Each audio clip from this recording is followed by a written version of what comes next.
pertama, selamat merayakan Natal. Akhirnya Natal yang kita tunggu tiba juga. Romo ingin menyapamu pada hari ini, terutama Anda yang mungkin masih berdinas, karena urusan tugas Anda belum bisa berjumpa dengan rekan-rekan, kerabat, sanak famili di rumah. Jangan khawatir. Dan kita mendoakanmu, kita berharap agar semua yang baik dilimpahkan padamu, terutama yang bertugas di tempat-tempat yang jauh, yang belum bisa berkumpul bersama keluarga dan sanak famili. Kami adalah keluargamu. Mantap! Teman-teman yang diberkati Tuhan,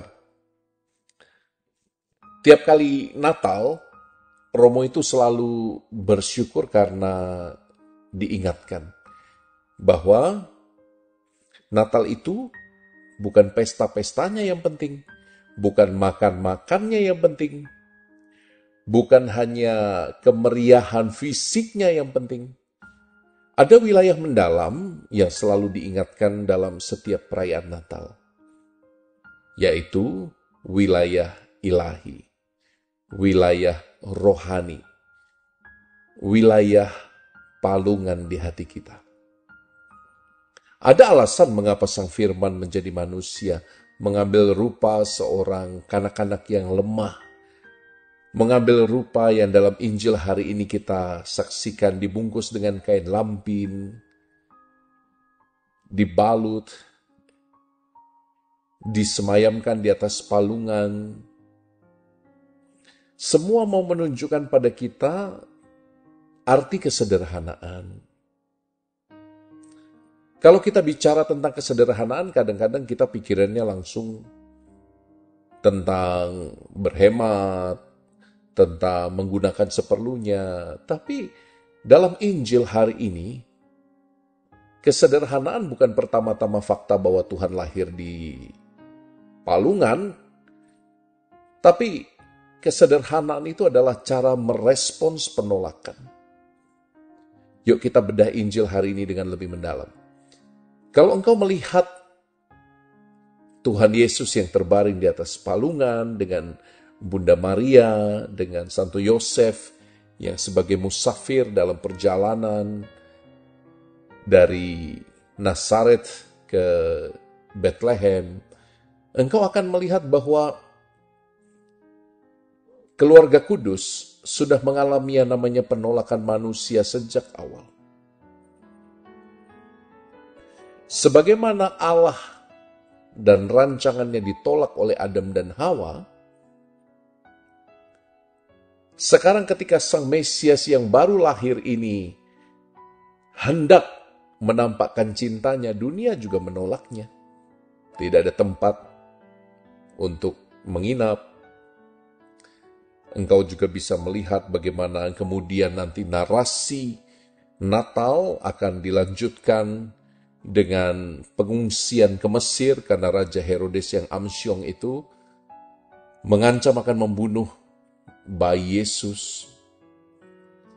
Lihatlah bahwa kisah Natal itu kisah yang tragis. Gile bener. Karena apa? Karena syarat dengan penolakan demi penolakan demi penolakan. Dan ini mengingatkan Romo akan kata-kata dari Santa Teresa dari Calcutta, atau yang dikenal lebih sebagai Mother Teresa. Apa yang dikatakan oleh Mother Teresa? Penyakit terbesar di zaman ini bukanlah HIV/AIDS, bukanlah kanker yang tidak tersembuhkan. Penyakit terbesar di zaman ini yang menjadi epidemi global adalah orang menolak kasih. Orang menolak cinta. Orang menolak mengasihi. Dan lebih lagi orang menolak dikasihi. Kecurigaan-kecurigaan sementara, prasangka-prasangka buruk, menyebabkan kita takut menerima cinta dari orang lain belakangan ini.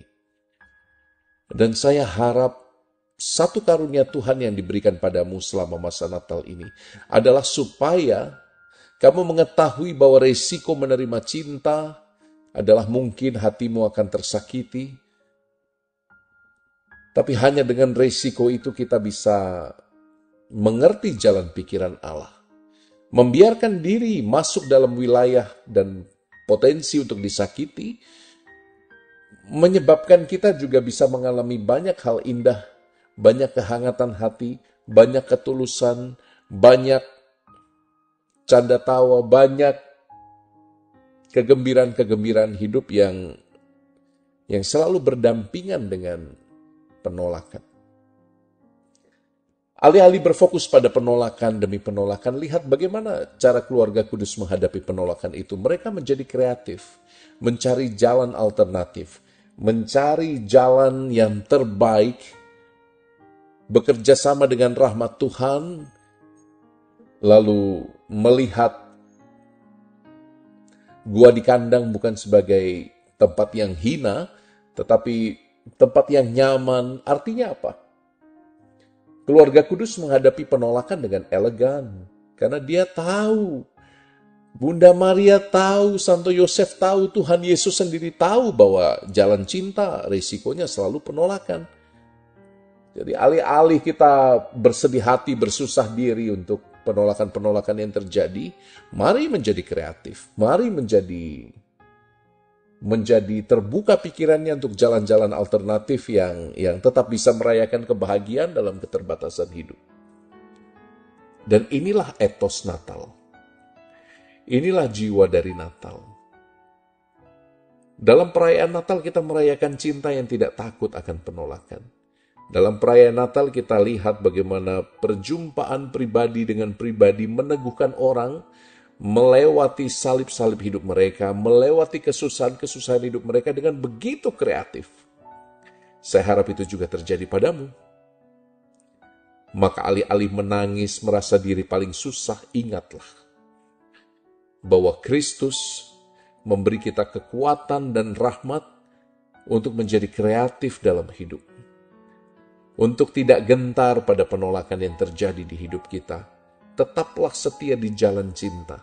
Tetaplah setia di jalan kasih. Sesakit apapun kau akan dapat menanggungnya.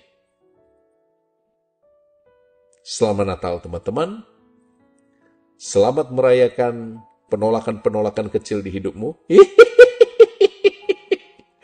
Selamat berjuang untuk menemukan jalan-jalan alternatif yang mungkin membawa kita pada kejutan-kejutan kecil dalam hidup, dan karena itu bukan hidup kita menjadi lebih bermakna, lebih berwarna, lebih berarti. Minta rahmat Tuhan ya, supaya terutama pada masa-masa penuh rahmat ini, kita semakin diubah, ditransformasi dengan keberanian Kristus. Saya Romo Koko SCY memberkati engkau sahabatku, dalam nama Bapa dan Putra dan Roh Kudus. Amin.